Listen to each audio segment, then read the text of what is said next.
Au cœur des terres désolées du Nord, un lieu d'une beauté sauvage où le danger est omniprésent.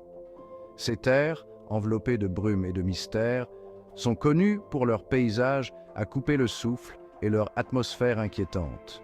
Les montagnes escarpées et les vallées profondes cachent de nombreux secrets, attirant les aventuriers de tous horizons.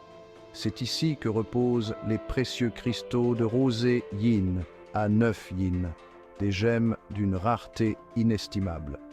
Ces cristaux, illuminant la nuit de leur éclat mystique, sont cachés dans les recoins les plus inaccessibles de cette terre désolée.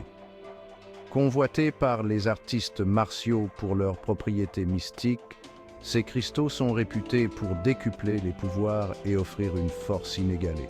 Les légendes racontent que ceux qui parviennent à les maîtriser peuvent atteindre des sommets de puissance inimaginables. La quête de ces cristaux est semée d'embûches, attirant les plus courageux et les plus ambitieux. Chaque aventurier sait que le chemin est parsemé de dangers mortels, mais l'espoir de découvrir ces trésors inestimables les pousse à avancer malgré tout. Parmi eux, Kai Yang, un jeune homme déterminé à s'emparer de ce trésor. Son cœur est empli de courage et de détermination, et il est prêt à affronter tous les obstacles pour atteindre son objectif.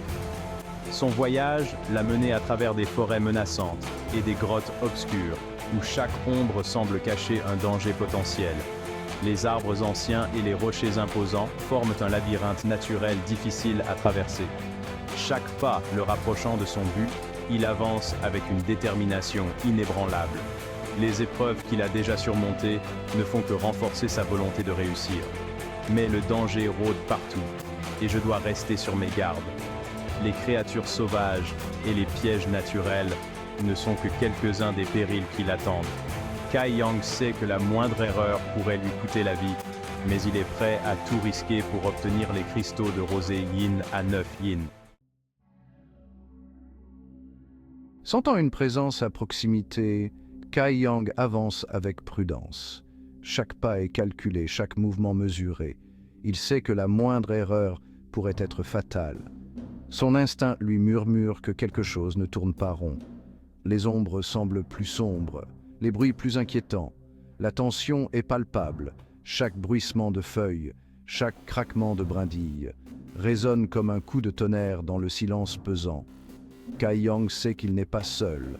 Chaque craquement de brindilles résonne comme un coup de tonnerre dans le silence pesant. Il doit rester vigilant car le danger peut surgir à tout moment. Je me déplace, tel un spectre, invisible et insaisissable. Mon souffle est silencieux, mais pas imperceptible. Mon corps se fondant dans l'ombre des arbres, je deviens une partie de la forêt elle-même. Chaque arbre, chaque buisson est un allié potentiel. Mes sens sont en alerte maximale, guettant le moindre signe de danger. Le moindre mouvement, le plus petit son, tout est analysé. Je sais que je dois être prêt à toute éventualité. Chaque muscle est tendu, prêt à réagir. La forêt est mon terrain de jeu, et je suis prêt à affronter ce qui m'attend. Au fond d'une grotte humide, Xianing Cheng est assise, les jambes croisées. Son visage est blême, sa respiration superficielle. Elle a épuisé ses forces et se trouve vulnérable. J'essaie de récupérer mon ki du monde, mon corps tremblant d'épuisement. La grotte est exiguë et confinée, m'offrant peu de protection contre les menaces extérieures. Le temps presse, je le sens. Le moindre bruit me fait sursauter, mon cœur battant la chamade. À l'insu de Xianing Cheng, une silhouette sombre se dessine lentement à l'entrée de la grotte. Yuanlang, les yeux brillants d'une lueur cruelle, observe sa proie sans défense. Un sourire narquois se dessine sur ses lèvres. Il savoure cet instant, anticipant le plaisir de la vengeance. Il attend patiemment le moment opportun pour frapper, tel un prédateur guettant sa proie au moment où elle est la plus vulnérable. Kai Yang, alerté par un son suspect, se précipite vers la grotte. Il perçoit le danger imminent. Je dois faire vite. Son cœur se serre en reconnaissant l'aura menaçante de Yuanlang. Il sait qu'il doit agir rapidement pour sauver Xianing Cheng. Sans hésiter, Il se lance dans la mêlée, son corps se mouvant avec une vitesse et une précision extraordinaires. Un éclair d'acier fend l'air alors qu'il dégaine son épée, prêt à affronter son ennemi juré. La bataille fait rage, l'air résonnant du choc des armes. Les combattants s'affrontent avec une intensité inégalée. Chaque coup porté résonne comme un tonnerre. Pour Xianing Chang, je ne reculerai pas. Kai Yang se bat avec une férocité sans faille, chaque mouvement imprégné de son désir ardent de protéger Jia Ningchang. Son cœur bat à un rythme effréné, chaque fibre de son être concentrée sur la victoire. Tu ne me vaincras pas, Kai Yang. Je suis invincible. Yuan Lang, confiante et cruelle, riposte avec une force brutale. Son sourire narquois trahit sa certitude de la victoire.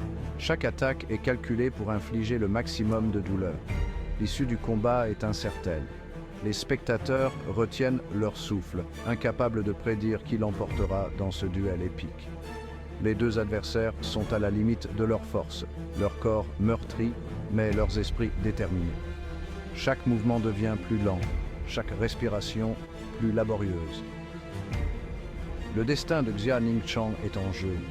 Son regard implorant suit chaque mouvement de Kai Yang, priant pour sa victoire. La tension est palpable, chaque seconde compte. Yuan Lang, dans un mouvement sournois, utilise une technique interdite pour piéger Kai Yang. Non, Jia Ningchang, impuissante, ne peut que regarder avec horreur la scène qui se déroule sous ses yeux. L'espoir semble s'éteindre dans son regard. Le danger est à son comble. C'est fini pour toi, Kai Yang. Kai Yang est prise au piège et Jia Ningchang est à la merci de Yuan Lang. La tension est palpable, laissant présager une fin tragique.